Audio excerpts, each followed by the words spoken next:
ওষুধের ওপরেও অ্যাপ্লাই করে দেখে, তারপরে মানুষের ওপরে। আচ্ছা, এটা কখনো বলা যায় না যে ও কাকে বা কোন কোন লোককে নিজের শিকার তৈরি করবে। সে ছেলেও হতে পারে, মেয়েও হতে পারে, সে এজেড বা ইয়াংও হতে পারে।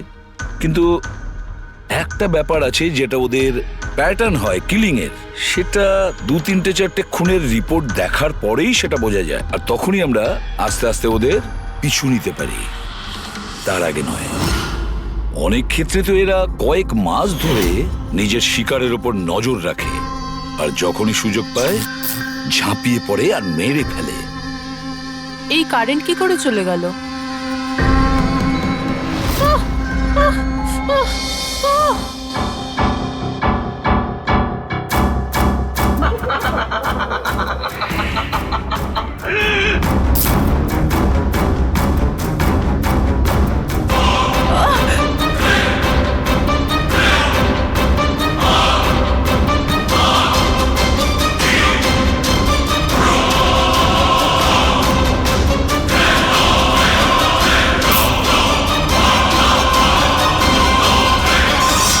ওহ গড, এই কারেন্টটা এখনই যাওয়ার ছিল।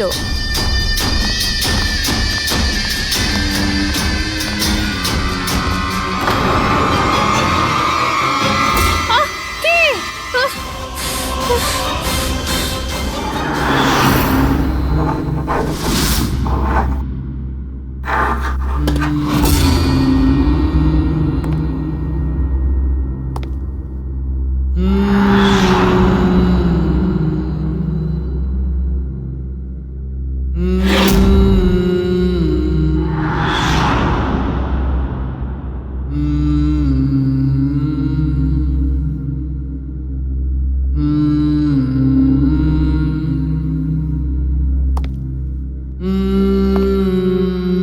অনেকবার দেখা গেছে খুনিরা ভিকটিমের জিনিসও সঙ্গে নিয়ে গেছে।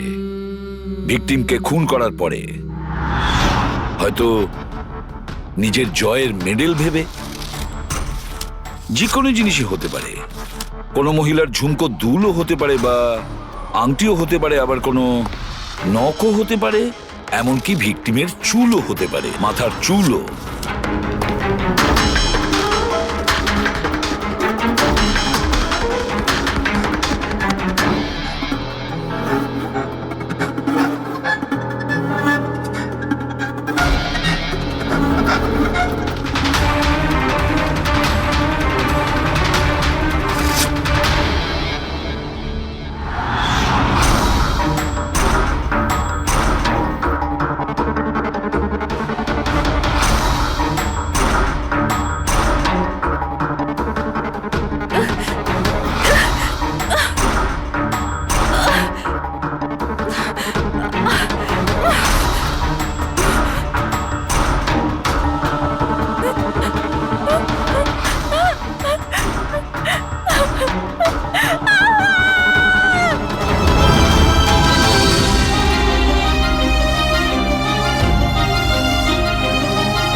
আমার চুল?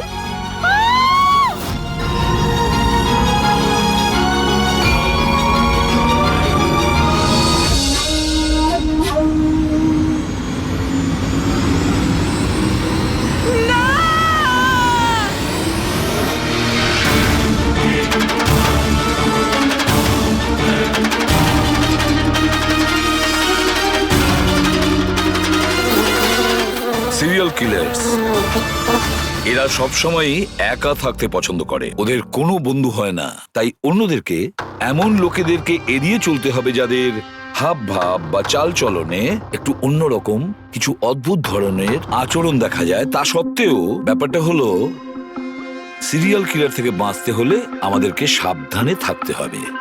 সত্যি সাবধানতার প্রয়োজন। Hello, ACP Padmaman here. কোথায়? ঠিক আছে, আমরা এখনই পৌঁছচ্ছি। Okay, thank you. সরি, যেতেই হবে। No problem sir. স্যার কিন্তু থ্যাংক ইউ, আপনি আপনার মূল্যবান সময় আমাদের দিয়েছেন। Wish you all the best for your thank documentary. You sir, thank you very much. আবার দেখা হবে, ওকে? একদম sir. Thank you very much, bye by.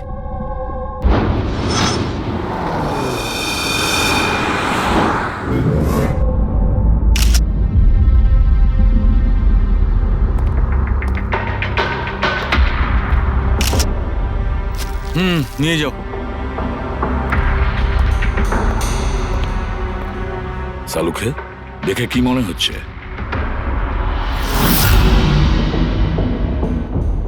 বস, মৃত্যুর কারণ এখনো কিছু বুঝতে পারছি না।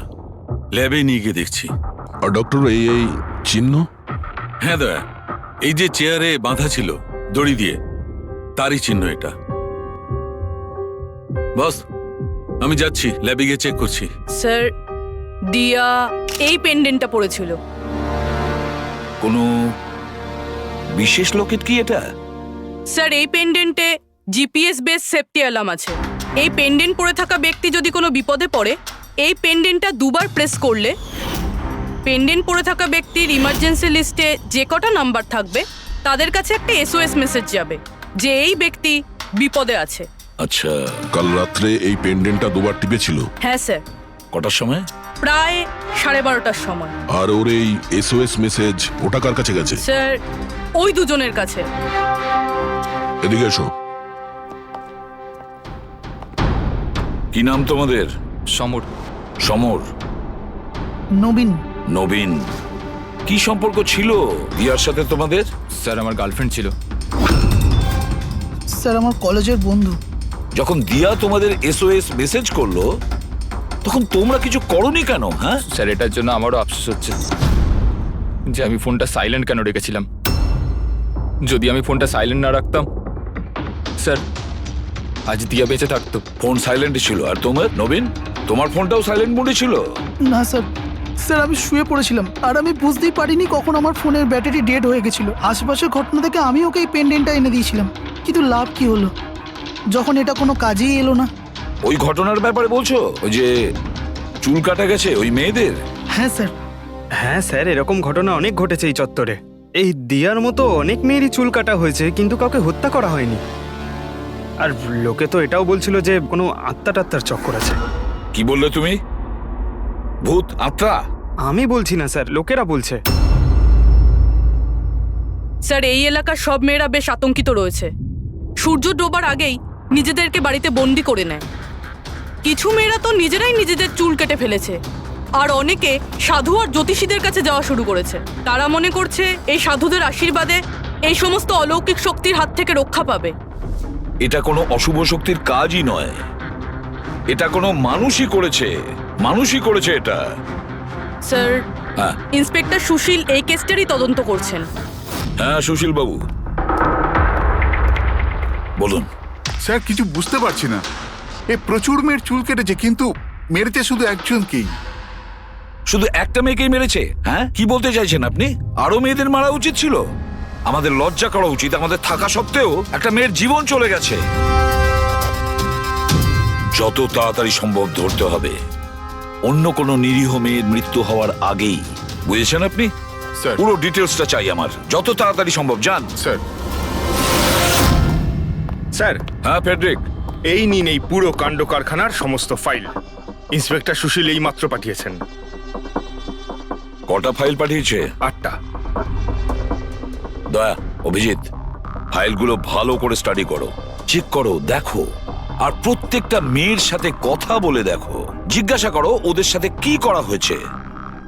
দিয়া ছাড়া আর কোনো মেয়ের যেন প্রাণ না যায়।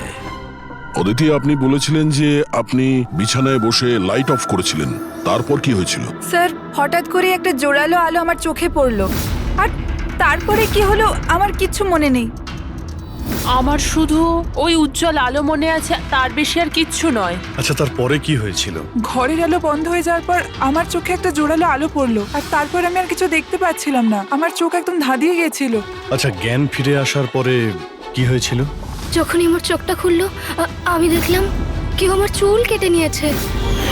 আমি চেঁচালাম আর তারপর আমি পুলিশকে কল করলাম। হ্যাঁ স্যার, আমিও একটা খুব জোরালো আলো দেখেছিলাম।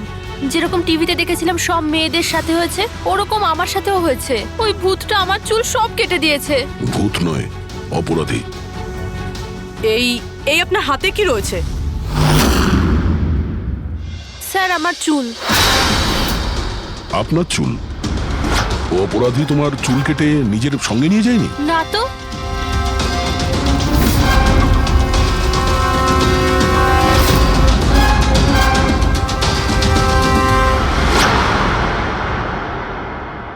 অদ্ভুত একটা ব্যাপার, এই আসামি যে যে মেয়ের চুল কেটেছে সেই চুলগুলো নিজের সঙ্গে নিয়ে গেছে, কিন্তু এই 4টে মেয়ের চুল কেটে চুলগুলো বাড়িতেই ফেলে গেছে। এটা কেন আসামি করলো আর কেন? স্যার, হতে পারে যে ওদের ওপর হামলা হয়নি, ওরা এগুলো এই নিউজে দেখেছে, তাই পাবলিসিটির জন্য এমন ভাব দেখাচ্ছে যে ওদের ওপরেই হামলা হয়েছে। স্যার, দুটো মেয়ের মানসিক অবস্থা খুব একটা ভালো নেই।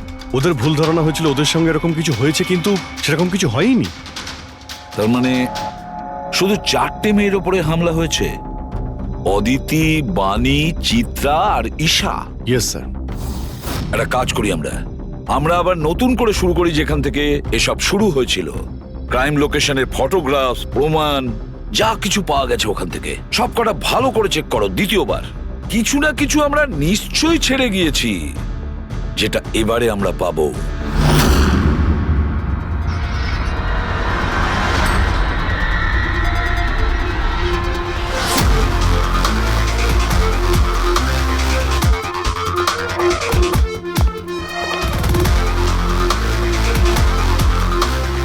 অদিতি, বাণী,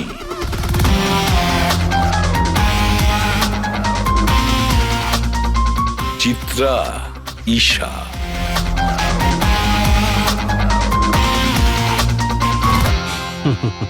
পেয়ে গেছি স্যার। হ্যাঁ স্যার, ঈশার বাড়িতে যে মোমবাতি ছিল তার মধ্যে এই ফিঙ্গারপ্রিন্টটা পেয়েছি। এটা আসামির হতে পারে স্যার। যদি এই ফিঙ্গারপ্রিন্টটা আসামির হয় তাহলে সে খুব ভুল করেছে। অভিজিৎ, আমাদের ক্রিমিনালের ডেটাবেসটা চেক করো, দেখো তো এ কোনো পুরনো পাপি কিনা।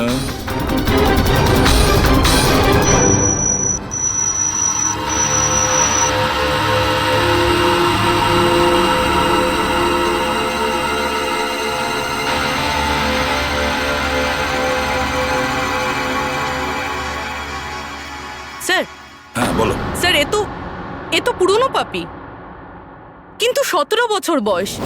17 বছরের? হ্যাঁ স্যার, এই 17 বছরের বাচ্চাটা কুনাল। আর কয়েক মাস আগেই মদ খাওয়ার অপরাধে আন্ডারেজ ড্রিঙ্কিং এর জন্য একে গ্রেপ্তার করা হয়েছিল। মাত্র 17 বছরের ছেলে এইসব কাজ করছিল? এটা তো ওর সাথে দেখা করলেই জানা যাবে। এমনিতে তো সিরিয়াল কিলাররা অ্যাডিকশনের মধ্যেই থাকে, নেশা করে, ড্রাগস নেয়। এ থাকে কোথায়? স্যার, এ চুনাপট্টিতে থাকে। চুনাপট্টি? তাহলে আর দেরি কেন, দেখা করে আসো ওর সাথে চুনাপট্টিতে। বিশ্বাসই হচ্ছে না, একটা 17 বছরের ছেলে এইসব কাজ করছে কি করে?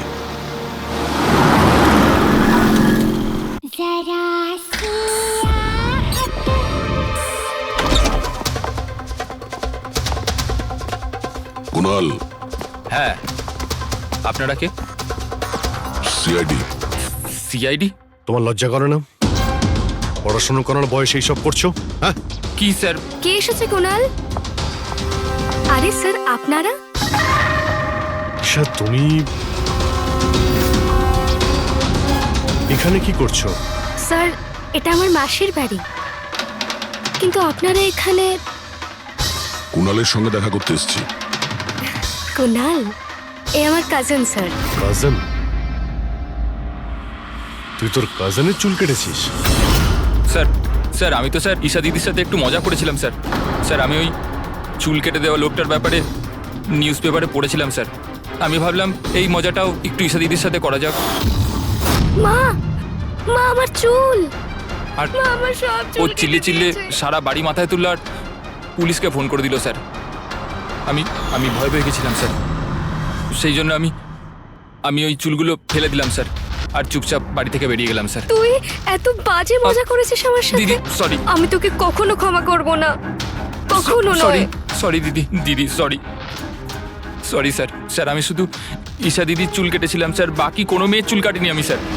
আমরা তোমার কথা বিশ্বাস করবো কি করে? আপনি আপনি চাইলে আমার মাকে জিজ্ঞেস করে নিন স্যার, যে দিন ওই ঘটনাগুলো ঘটেছে ওই দিন আমি বাড়িতেই ছিলাম স্যার। তোর সব জিনিসটা মজা লাগে না জানিস? যখনই ওই মুহূর্তের কথা ভাবি ভয়ে বুকটা আমার কেঁপে ওঠে। দিদি সরি দিদি, তোমার সরি। ভাগ্য ভালো যে আমরা তোমাকে অ্যারেস্ট করছি না। নিজের স্বভাব পরিবর্তন করো, নাহলে ভবিষ্যতে বড় সমস্যায় পড়বে তুমি।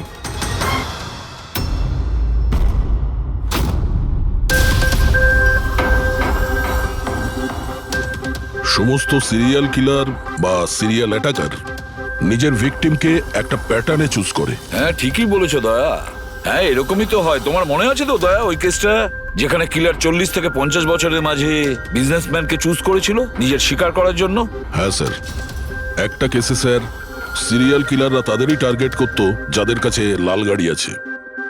ঠিক ওই রকমই এই মেয়েগুলোর কেসেও একটা ফিক্সড প্যাটার্ন আছে। স্যার, সব মেয়েদেরই বয়স প্রায় 20 থেকে 35-এর মধ্যে। আর এরা সবাই ইন্ডিপেন্ডেন্ট ছিল স্যার, চাকরি করতো আর বাড়িতে একলা থাকতো। সবচেয়ে ইম্পর্টেন্ট কথা, প্রত্যেকের চুল কিন্তু লম্বা ছিল। ছোট চুল আছে এরকম কোনো মেয়েরই চুল কাটা হয়নি। সেটাই তো মেন প্যাটার্ন, লম্বা চুলওয়ালা মেয়েদেরইও বেছে নিত। কিন্তু স্যার এর মধ্যেও কোনো বিশেষ পছন্দের ছিল না ওর। এই বানি আর দিয়া ওদের কোকড়ানো চুল ছিল, অদিতি আর চিত্রা ওদের চুল সোজা ছিল।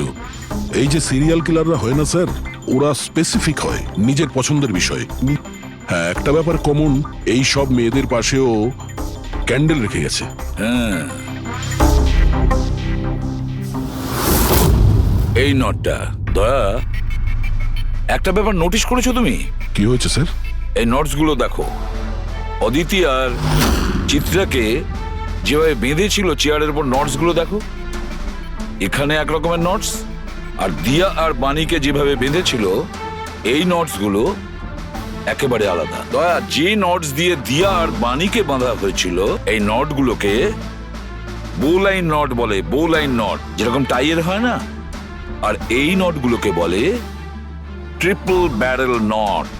Triple barrel not. কেউ কাউকে যদি বাঁধে স্যার, তাহলে তো একই রকম গিট ব্যবহার করবে, কিন্তু ও দু ধরনের গিট ইউজ করেছে। এটা মনে হচ্ছে যে আমাদের ভুল বোঝানোর চেষ্টা করছে, কিংবা এর মানসিক পরিস্থিতি ঠিক নয়, স্কিউজোফেনিক আছে ওর। হ্যাঁ, কিন্তু দয়া, সবার আগে আমাদের এটা জানতে হবে ও শিকারগুলো বাছে কি করে আর কখন বেছে নিত, আর ও শিকার বেছে নিত কোন জায়গায়। হয়তো সব মেয়েরা একই অফিসে চাকরি করত, একই জিমে যেত বা একই বিউটি পার্লারে যেত। কোনো না কোনো একটা সূত্র নিশ্চয়ই আছে, আর যেটা এদের সবাইকে এক করে দিয়েছে। কিন্তু কি? স্যার, এই দিয়ার বন্ধু সমর আর নবীন, ওদের বক্তব্য যে রাতে দিয়া খুন হয় ওই রাতে ওরা নাকি ডান্ডিয়া খেলতে গেছিল প্রেমাল গ্রাউন্ডে। প্রেমাল গ্রাউন্ড? হ্যাঁ স্যার, চিত্রা ওখানেই গেছিল ডান্ডিয়া খেলতে, যেই রাতে ওর চুল কাটা হয়েছিল। অদিতি আর বাণী, খোঁজ নাও তো পঙ্কজ।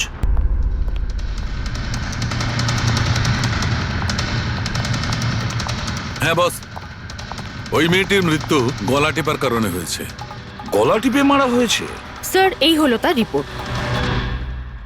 স্যার, হ্যাঁ স্যার আপনার সন্দেহ ঠিক ছিল স্যার। অদিতি আর বাণী সেই রাতেই ডান্ডিয়া খেলতে গেছিল যে রাতে ঘটনাটা ঘটেছিল। তার মানে হলো দয়া, আসামি প্রেমেল গ্রাউন্ডে যেত ডান্ডিয়া প্রোগ্রামে, আর কোনো লম্বা চুলওয়ালা মেয়েকে ও বেছে নিত নিজের শিকারের জন্য। ওখান থেকে বেরোনোর পর ওকে ফলো করে আর সুযোগ পেয়েই কাজ হাসিল করে নেয়। তাহলে তো একে ধরা কঠিন নয় দয়া। সেটা কি করে স্যার? ফেডরিক, ইঁদুরকে ধরার জন্য তাকে লোভ দেখানো হয়, তারপরে ওকে ট্র্যাপে ধরে ফেলে, আর ব্যাস। ঠিক ওই রকমই শিকার ঠিক ঘুরে ফিরে আসবে প্রেমেল গ্রাউন্ডে ডান্ডিয়া প্রোগ্রামে, আর আমরা তার অপেক্ষা করব। কিন্তু স্যার, নবরাত্রি তো শেষ হয়ে গেছে, তাহলে পরের বছরের জন্য ওয়েট করতে হবে। নবরাত্রি শেষ হয়ে গেছে তো কি হয়েছে? ডান্ডিয়ার প্রোগ্রাম আমরা নিজেরা অ্যারেঞ্জ করব, পুরো এরিয়াতে অ্যাডভার্টাইজমেন্ট করব, ব্যানার লাগাবো। আর এইবার আসামির জন্য শিকার আমরা তৈরি করব। আমরা। কিভাবে স্যার? সিম্পল ব্যাপার ফেডরিক। এবারে ডান্ডিয়ার প্রোগ্রামে থাকবে একজন লম্বা কোকড়ানো চুলওয়ালা মেয়ে, আর দ্বিতীয় একটি মেয়েও থাকবে লম্বা সোজা চুলওয়ালা একটি মেয়ে।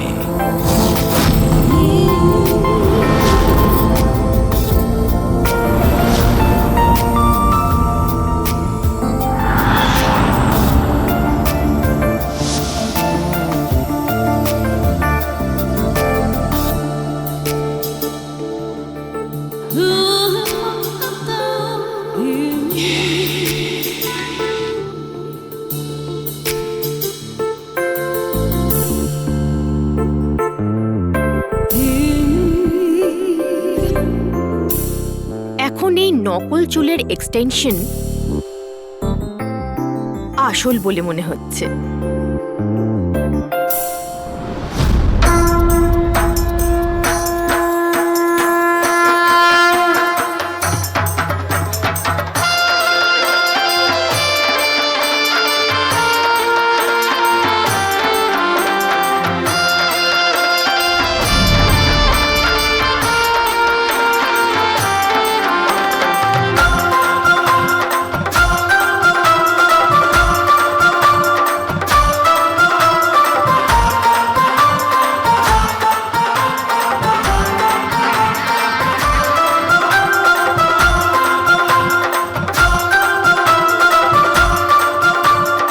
অভিজিৎ, সবকিছু ঠিক আছে?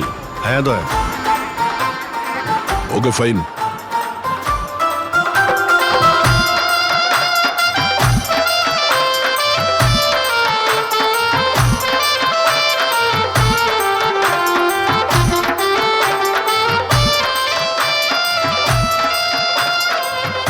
High ma'am.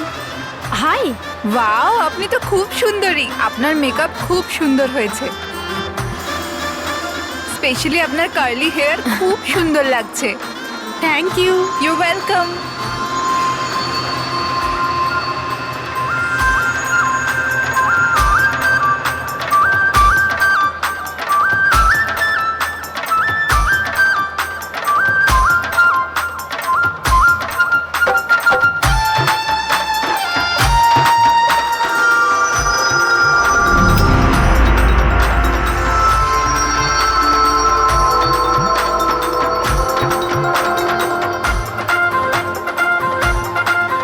হাই। হাই। আপনার ড্রেসটা খুব সুন্দর। Thank you. তোমার ড্রেসটাও খুব সুন্দর। Oh, thank you. তবে আপনার চুলটা খুব সুন্দর। স্ট্রেট করিয়েছেন নাকি ন্যাচারালি এরকম? প্রকৃতির দান এটা। ও,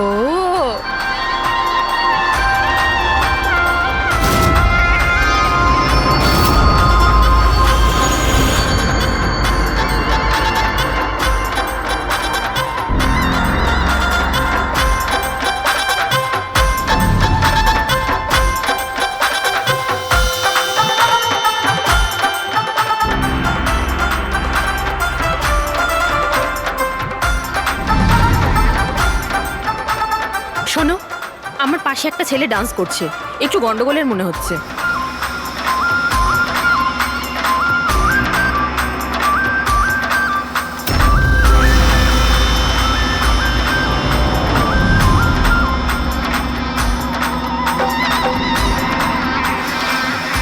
হ্যাঁ সারিকা, কোথায় ও? আমার পাশেই ছিল। এখানে ছিল, তাহলে গেল কোথায়?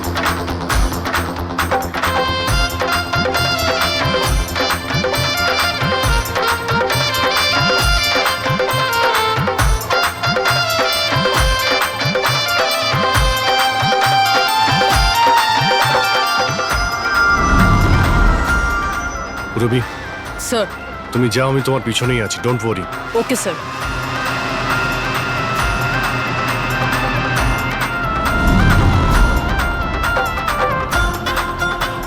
হ্যাঁ অভিজিৎ, আমি রবির পিছনে যাচ্ছি, তুমি সারিকার পিছনে থেকো। ওকে, আমি সারিকার পেছনে যাচ্ছি। ওকে।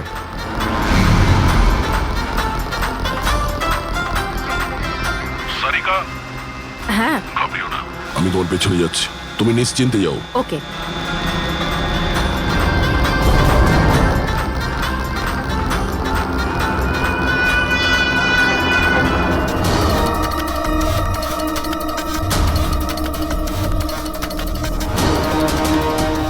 ওফো, এখানে তো কোনো অটো বা ট্যাক্সি কিছুই পাচ্ছি না।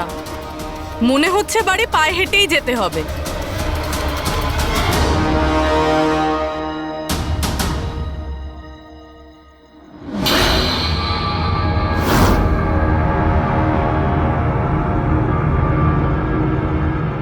স্যার, কেউ পিছু নিয়েছে নাকি? না, এখনো পর্যন্ত কাউকে দেখতে পেলাম না। তুমি এগিয়ে যাও, যদি কেউ তোমায় ফলো করে।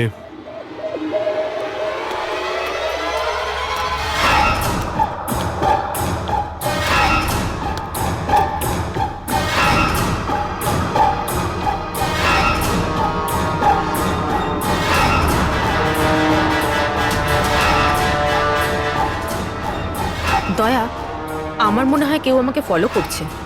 কাউকে দেখতে পাচ্ছ? না সারিকা, অল ক্লিয়ার। ওকে।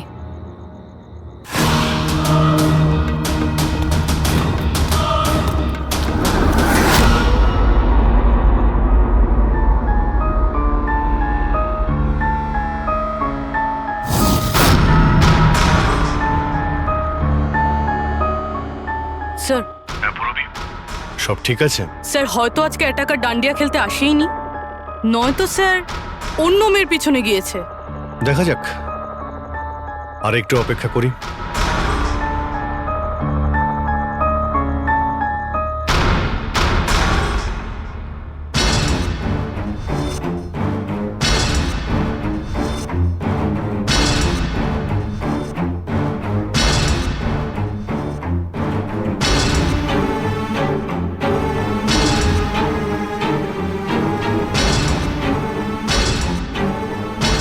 সারিকা, সব ঠিক আছে? সারিকা, কি হলো? মনে হচ্ছে সারিকার উপর অ্যাটাক হয়েছে। সারিকার উপরে অ্যাটাক হয়েছে পুরবি, আমি ওখানে যাচ্ছি। স্যার, আমিও আসছি। আয়!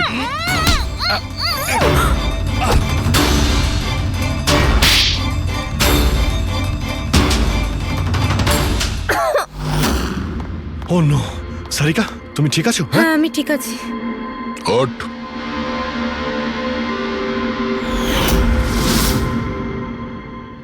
আরে, এ তো ওই ছেলেটা যে ওখানে ছিল।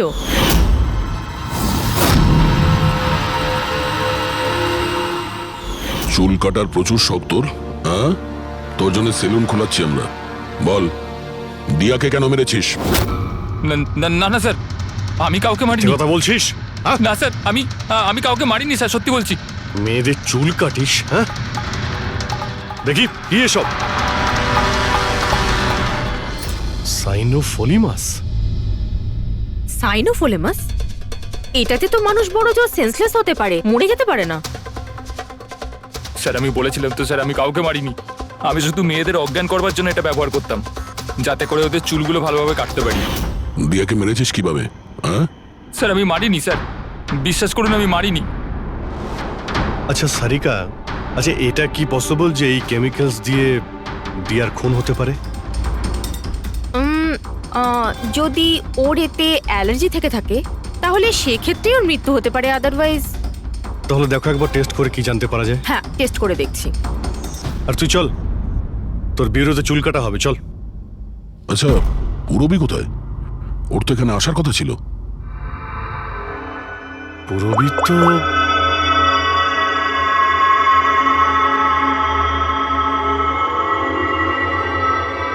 ও তো ফোন তুলছে না। পুরবি ল্যান্ডলাইনে ট্রাই করো।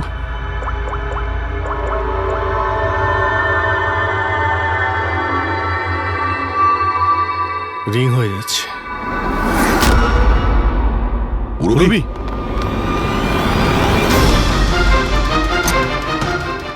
পুরবি,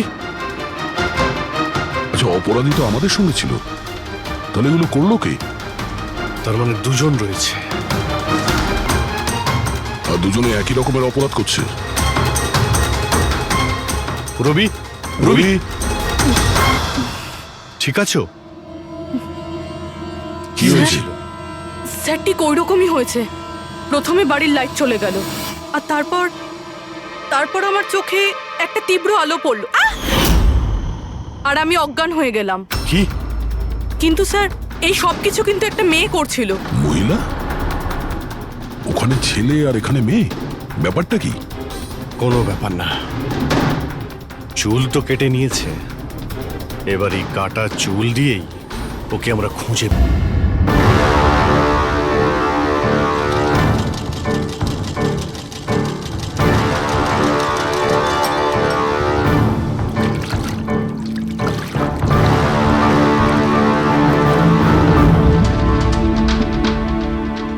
দেখুন সুমন ম্যাডাম, আপনি একটু বেশি ডিমান্ড করছেন। দেখুন গগন বাবু, আপনি যে কাজটা দিয়েছেন না সেটা খুব সোজা নয়, খুবই বিপজ্জনক।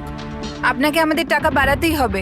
ঠিক আছে, আমার উপর ভরসা রাখুন, আমি পরে বাড়িয়ে দেবো। পরে নয়, এখনই বাড়ান।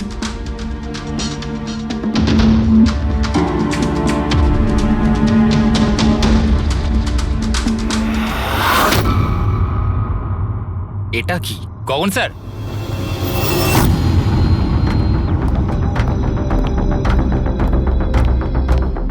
এই দেখুন, চুলের ভেতর কি অদ্ভুত একটা উকুন।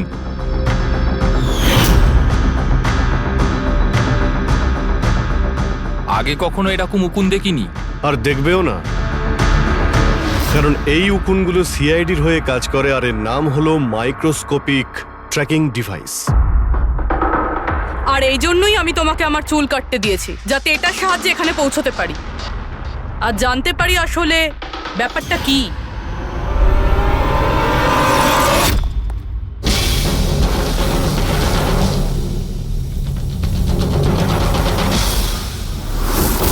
স্যার, আমার কোনো দোষ নেই। আমি গগন বাবুর থেকে টাকা পেয়েছিলাম এসব করার জন্য।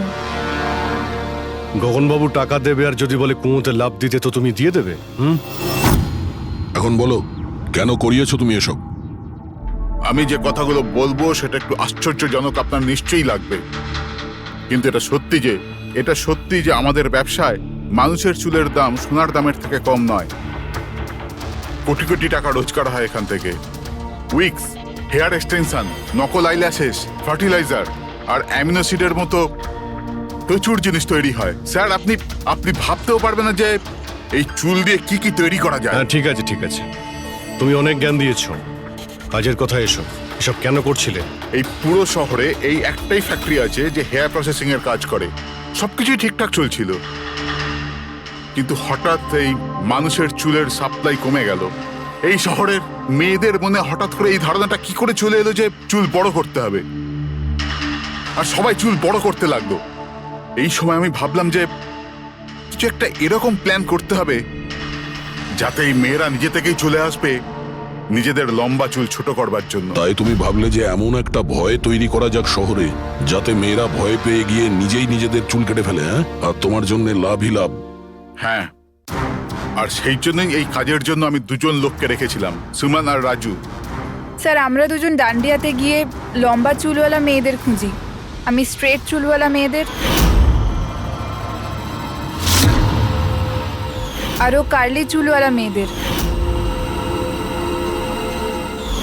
আমরা ওদের পিছু নিয়ে ওদের বাড়ি অবধি যাই। 800 লুমিনের জোরালো আলোর ফ্ল্যাশ লাইট ওদের চোখে আমরা ফেলি। তারপরে আমরা কেমিক্যাল দিয়ে ওদের অজ্ঞান করি, ওদের চুল কাটি, তারপর আমরা ওখান থেকে পালিয়ে যাই। ঠিক আছে, এটা তো বুঝলাম কেন আর কিভাবে করতে, কিন্তু এইসব করতে গিয়ে দিয়াকে খুন করলে কেন? স্যার, আমি মারিনি ওকে, জানি না কি করে মারা গেল। হয়তো সেই সমস্ত কেমিক্যালের জন্য যা দিয়ে তোমরা মেয়েদের অজ্ঞান করতে। হয়তো ওই কেমিক্যালের জন্য ওর অ্যালার্জি হয়, আর তাতেই ওর মৃত্যু ঘটে। স্যার, আমি কি করে জানবো যে ওর অ্যালার্জি ছিল? আর এরকম আপনারা আমায় মিথ্যে খুনের মামলায় গ্রেপ্তার করতে পারেন না।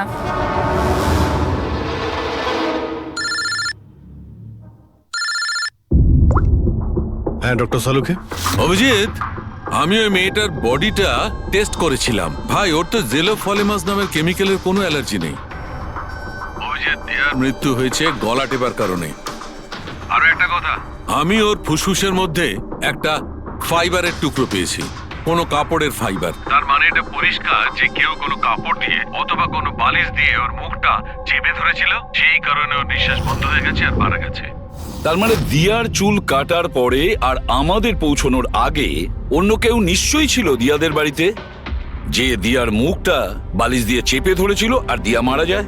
মানে খুনির এই চুল কাটার সঙ্গে কোনো সম্পর্কই নেই? হ্যাঁ পঙ্কজ, এই খুনি অন্য কেউ। খুনি ওদের দুজনের মধ্যেই কেউ একজন। ওদের দুজনের মধ্যে যাদের দিয়া SOS মেসেজ পাঠিয়েছিল। সমর, তোমার মোবাইল ফোনটা সাইলেন্ট মুডে ছিল, এই জন্য দিয়ার পাঠানো SOS মেসেজ তুমি দেখতে পাওনি। হ্যাঁ স্যার। আর নবীন, তোমার ফোনের ব্যাটারি চলে গেছিল, তাই তো? Right sir. মিথ্যে। স্যার আমরা মিথ্যে কথা কেন বলবো স্যার? তাহলে কি মোবাইল কোম্পানি মিথ্যে কথা বলছে? হ্যাঁ, এটা ওদেরই রিপোর্ট। এই রেকর্ড অনুযায়ী পরিষ্কার বোঝা যাচ্ছে যে তোমরা দুজন তোমাদের বাড়িতে ছিলে না। স্যার আমি আমার বাড়িতেই ছিলাম স্যার। আবার মিথ্যে বলছো তুমি। তুমি রাধিকার বাড়িতে ছিলে, রাধিকার বাড়িতে। রাধিকা? স্যার আমি কোনো রাধিকাকে চিনি সেই না। রাধিকা তোমার দ্বিতীয় গার্লফ্রেন্ড, যার জন্য তুমি দিয়ার সঙ্গে ব্রেকআপ করতে চাইছিলে। ওহো, আমরা কি করে জানতে পারলাম? সেটা আসলে এই ডায়েরির জন্য, দিয়ার পার্সোনাল ডায়েরি। চিনতে পারলে? এর মধ্যে ওর সব কথা লেখা রয়েছে। তোমায় খুব ভালোবাসতো, তাই না? অতটাই ভালোবাসতো যতটা নবীন ভালোবাসতো দিয়াকে। কি? নবীন তুই দিয়াকে ভালোবাসতিস? হ্যাঁ, এত ভালোবাসতো যে সবসময় দিয়ার সিকিউরিটির কথা চিন্তা করতো, আর সেই কারণেই ও ওকে এই পেন্ডেন্ট এনে দিয়েছিল। আর SOS মেসেজ পাওয়ার পরে ও খুব তাড়াতাড়ি ওর বাড়িতে পৌঁছেছিল। তো নবীন সেই রাতে কি হয়েছিল সেটা তুমি বলবে নাকি আমরা বলবো? স্যার ওই রাতে দিয়া দিয়া দিয়া দিয়া ওঠো। দিয়া জল। দিয়া দিয়া দিয়া ওঠো। দিয়া দিয়া তুমি ঠিক আছো? দিয়া এসব কে করেছে? তোমাকে কে বেঁধেছে? সমর কোথায়? কি বললে তুমি? সমর কোথায়? আমি আমার সব কাজ ছেড়ে তোমার কাছে ছুটে চলে এলাম, আর তুমি এখন বলছো সমর কোথায়? SOS মেসেজ তো ও পেয়েছে, তাহলে ও সাহায্য করতে কেন এলো না যখন তোমার ওকে সব থেকে বেশি প্রয়োজন? দিয়া শোনো, যদি এই দুনিয়ার সব থেকে বেশি কেউ তোমায় ভালোবাসে, তবে শুধু সেটা আমি, আর কেউ নয়, সমরও নয়। নবীন, আমি তোমার ভাবনাকে সম্মান করি, কিন্তু আমি তোমাকে ভালোবাসি না। প্লিজ এইসব ছাড়ো, আর প্রথমে আমাকে খোলো আর পুলিশকে ডাকো। মনে হচ্ছে কেউ আমার চুল কেটে দিয়েছে। কেটে যাওয়া চুল তো আর ফেরত পাবে না, কিন্তু ভেঙে যাওয়া হৃদয় দ্বিতীয়বার আর জুড়তে পারে না।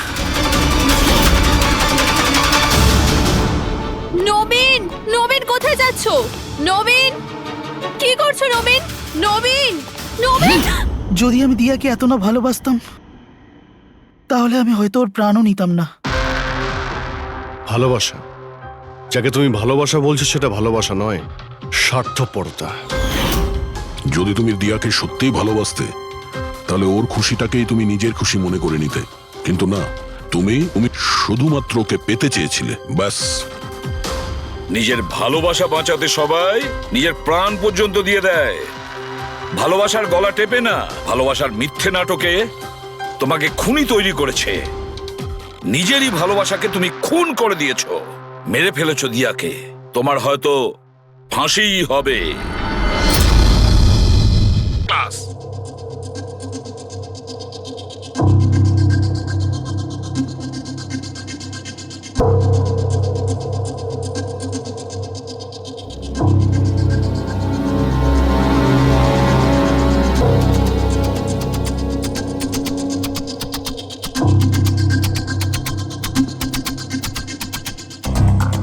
দেখলে অভিজিৎ, এটা হলো আমার স্টাডি রুম। স্যার খুব ভালো হয়েছে, খুব ভালো। স্যার রুমটা একটু খালি খালি লাগছে, যখন ফার্নিচার এসে যাবে রুমটা কিন্তু দারুণ লাগবে স্যার। স্যার কি হলো?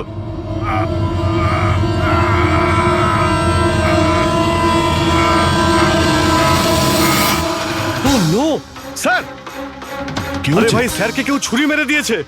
ছুরি মেরে দিয়েছে? কোথায়? কে মেরেছে ছুরি? বুঝতে পারছি না। কিন্তু তুমি তো ভিডিও চ্যাট করছিলে ওর সাথে, না? হ্যাঁ করছিলাম, কিন্তু হঠাৎ করে এই ছুরি কোথা থেকে এলো আর কিভাবে ওনার লাগলো কিছুই বুঝতে পারলাম না। কি?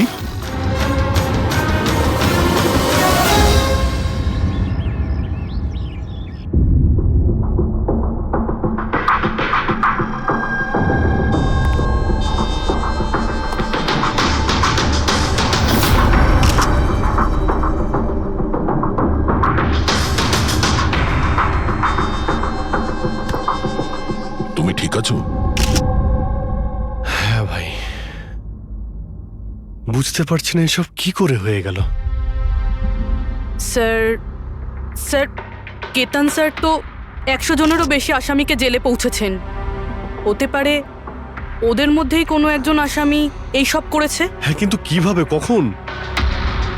কেতন স্যার আমার সঙ্গে কথা বলছিলেন, এইখানে বসেছিলেন, ওনার পিছনে কেউ ছিল না। তাহলে হঠাৎই ছুরিটা কে মারলো আর কিভাবে মারলো?